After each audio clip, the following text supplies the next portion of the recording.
কিছু বেদুইন লোকজন এসে কেমন করে বিশ্বনবী সাল্লাল্লাহু আলাইহি ওয়াসাল্লামের সাথে আচরণ করতে হবে এটা জানতো না। তাদের মধ্যে সভ্যতা ভব্যতার ছোঁয়া স্পর্শ লাগেনি।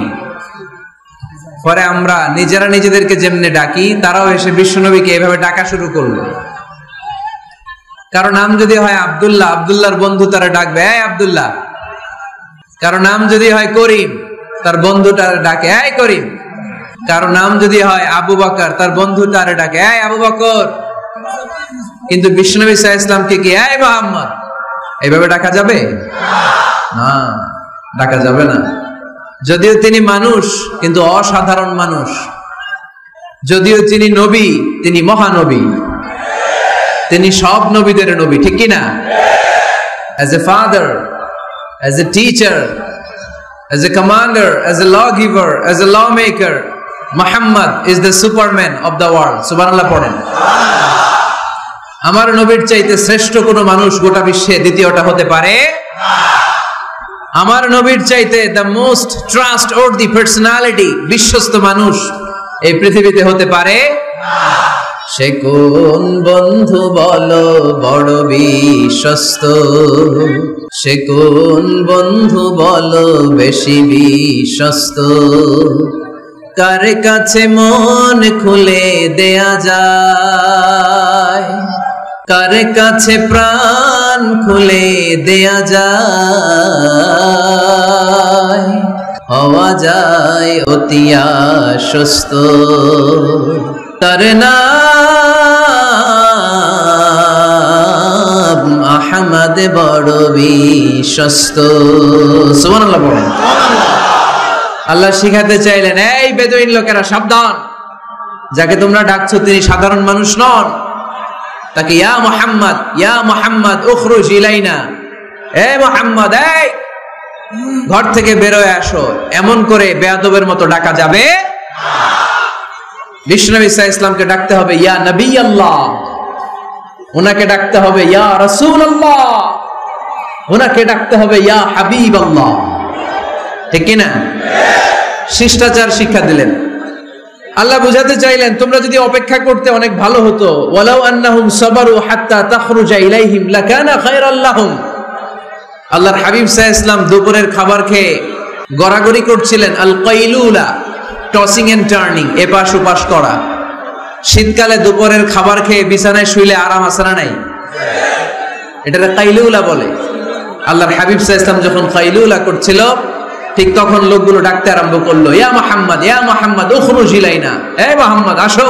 আল্লাহ বলেন খবর দাও, আমার নবীকে এইভাবে ডাকা যাবে না, বরঞ্চ আমার নবীকে তোমরা ডাকবে ইয়া নবী আল্লাহ, ইয়া রাসূল আল্লাহ, ইয়া হাবিব আল্লাহ বলে। সুবহানাল্লাহ পড়েন। আল্লাহর হাবিব সাল্লাল্লাহু আলাইহি ওয়াসাল্লাম যতক্ষণ না বের হয়ে আসে তোমাদের অপেক্ষা করা উচিত, সবর করা উচিত। আমরা অনেক সময় সবর করি না। তাহলে আমরা আমাদেরকে যেইভাবে ডাকি, আল্লাহর হাবিব সাল্লাল্লাহু আলাইহি ওয়াসাল্লামকে ওইভাবে ডাকা যায় না। আল্লাহ বলেন খবরদার, তোমাদের উচিত ছিল অপেক্ষা করা যতক্ষণ না আল্লাহর হাবিব সাল্লাল্লাহু আলাইহি ওয়াসাল্লাম বিশ্রাম শেষ করে বাইরে বেরিয়ে আসে। তাই কারো বাসায় গেলে অপেক্ষা করবেন যতক্ষণ না উনি আসে, আর যাওয়ার আগে অ্যাপয়েন্টমেন্ট নিয়ে যাবেন। আজকের প্রথম মেসেজ, কারোর সাথে দেখা করার আগে কি নিয়ে যাবেন?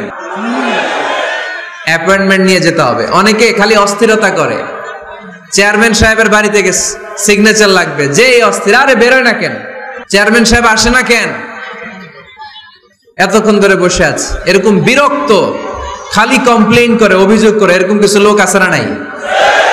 খেয়াল রাখবেন, যারা ব্যর্থ, জীবনে ব্যর্থ, তারা সবসময় শুধু কমপ্লেইন করে, অভিযোগ, মানুষের কাছে অভিযোগ, আল্লাহর কাছে অভিযোগ, আমার এইটা নাই ওইটা নাই, আল্লাহ আমার এটা দাও নাই ওইটা দাও নাই। আর সফল ব্যক্তিরা কখনো অভিযোগ করে না, খালি শুকরিয়া করে, ঠিক কি না?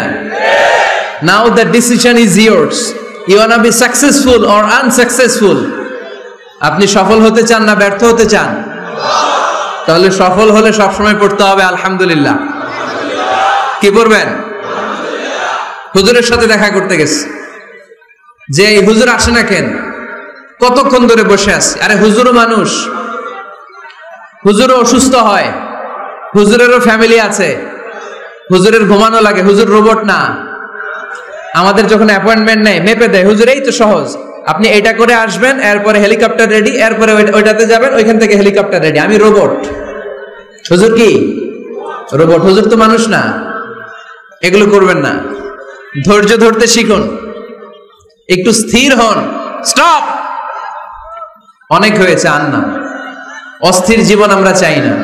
এই কোরআন আমাদেরকে অস্থির সময়ে স্বস্তির বাণী শোনায়, ঠিক কিনা? কিসের বাণী শোনায়? স্বস্তির বাণী। কোন সময়ে? অস্থির সময়ে স্বস্তির বাণী শোনায় কোরআন, ঠিক কিনা?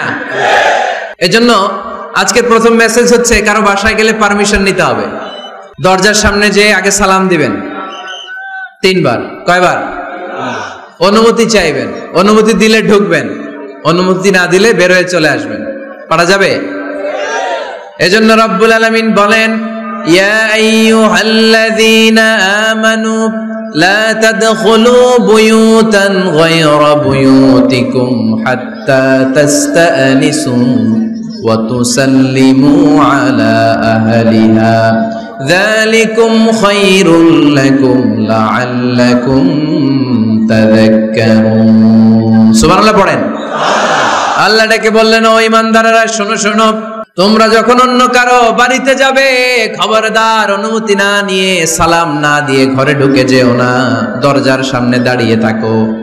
দরজার সামনে দাঁড়িয়ে দাঁড়িয়ে 3 বার অনুমতি চাও, তারপরে সালাম দাও। অনুমতি দিলে ঢুকবা, নচেত চলে যাবা, ঠিক কি না? এই আইনটা কার? কারো বাসায় যাওয়ার আগে অ্যাপয়েন্টমেন্ট নিয়ে যাব। আর যে হুট করে দরজার ভিতরে ঢুকে যাব না, অপেক্ষা করব। You have to wait. তিনি আসতে বললে এরপরে ঢুকবো, মনে থাকবে? কারো ঘরে অনুমতি না নিয়ে ঢুকা কবিরা গুনাহ। কি গুনাহ? আমরা এগুলোর ইসলাম মনে করি না। আমরা ম্যানার জানি না, আমরা সোশ্যাল নর্মস জানি না। আমরা মনে করি নামাজ, রোজা, হজ, যাকাত, জিকির এগুলাই ইসলাম, ঠিক কিনা? ধরাবাঁধা ইসলাম হিন্দু ধর্মের মতো গদবাঁধা কোনো ধর্ম নয়। আমাদের মসজিদ এটা গির্জা, প্যাগোডা, সিনাগোগ আর গুরুদুয়ারার মতো যে কোনো ইবাদতগাহ নয়। আমাদের মসজিদগুলো আমাদের সামাজিক ঐক্যের কেন্দ্রবিন্দু। আমাদের ইসলাম হচ্ছে আমাদের জীবন চালানোর মেথোডোলজি। কেমন করে এই লাইফটা সুন্দর হবে, স্মুথ হবে, তার সব নির্দেশনা কোরআনের ভেতরে আছে না নাই? এজন্য বিশ্বনবী বললেন, খবরদার কারো ঘরে যাওয়ার আগে সালাম দাও, পাশাপাশি অনুমতি চাও। এক সাহাবী দাঁড়িয়ে বললেন, ইয়া রাসূলুল্লাহ, ইয়া হাবিবাল্লাহ, আমার ঘরে আমরা কেবল 2 জন থাকি, 2টা ঘর। এক ঘরে থাকে আমার আম্মা, আরেক ঘরে থাকে আমি। আফাস্তাদিনু আলা উম্মি, আমি কি আমার মায়ের ঘরে ঢোকার আগে অনুমতি নেওয়া লাগবে নাকি? নবী, হ্যাঁ, 2টা রুম আমার ঘরে, এক রুমে আমি, আরেক রুমে আমার মা। আফাস্তাদিনু আলা উম্মি, আমার মায়ের ঘরে যাওয়ার আগে অনুমতি নেওয়া লাগবে? আনা খাদিমুহা, আমি তো তার খেদমত করি, মায়ের ঘরে যাইতে অনুমতি লাগবে? বিশ্বনবী বললেন, নাআম ইস্তাযিন আলাইহা, হ্যাঁ অবশ্যই মায়ের ঘরে ঢোকার আগে অনুমতি নিয়ে ঢুকবা। সুবহানাল্লাহ পড়বেন না? সাহাবী বললেন, ইয়া রাসূলুল্লাহ, তিনি তো আমার মা, অনুমতি লাগবে কেন? বিশ্বনবী বললেন, আতুহিব্বু আন তারাহা উরিয়ানাতান, ও সাহাবী, তুমি কি তোমার মাকে উলঙ্গ দেখতে পছন্দ করো নাকি? সাহাবী বললেন, না, কশিন কালেও নয়, আমি কখনো আমার মারে উলঙ্গ অবস্থায় দেখতে পছন্দ করব না। বিশ্বনবী বললেন, তাহলে অবশ্যই অনুমতি নিয়ে ঢুকবা। যদি মারে উলঙ্গ দেখতে মনে না চায় তাহলে ঢুকবা, কারণ ঘরের ভিতরে কে কখন কোন পরিস্থিতিতে থাকে তার কোনো হিসাব আছে? এজন্য সালাম দিবেন, নক করবেন, অনুমতি চাইবেন, তখন নিজেকে নিজে ভিতরে যারা আছে, মহিলা হোক পুরুষ হোক, সামলে নিবে, গুছিয়ে নিবে, তারপরে আপনাকে ঢুকার ব্যবস্থা করে দিবে, ঠিক কিনা? তাহলে মায়ের ঘরে ঢুকতে হলে যদি অনুমতি লাগে, তাহলে বোনের ঘরে ঢোকার আগে অনুমতির দরকার আছে না নাই? আমার পাশের ঘর হচ্ছে আমার ভাইয়ের ঘর, ভাইয়ের ঘরে ঢোকার আগে অনুমতির দরকার আছে না নাই? কাজিন, চাচাতো বোন, খালাতো বোন, চাচাতো ভাই, খালাতো ভাই, পাশের ঘরের ভাবি, পাশের বাড়ির মানুষ, এদের ঘরে ঢোকার আগে অনুমতির প্রয়োজন আছে না নাই? খবরদার, খবরদার, এটা কবিরা গুনাহ। This is my first message. কারো ঘরে যাওয়ার আগে অ্যাপয়েন্টমেন্ট নিয়ে যাব। কখন তার সাথে দেখা করব, আগে অ্যাপয়েন্টমেন্ট নিয়ে যাব। তারপরে যে দরজার বাইরে দাঁড়িয়ে পারমিশন চাইবো, মানে অনুমতি নিব, তারপরে সালাম দিব, এরপরে ঘরে ঢুকবো। পারা যাবে? ইনশাল্লাহ পড়তে পারবেন না আওয়াজ করে?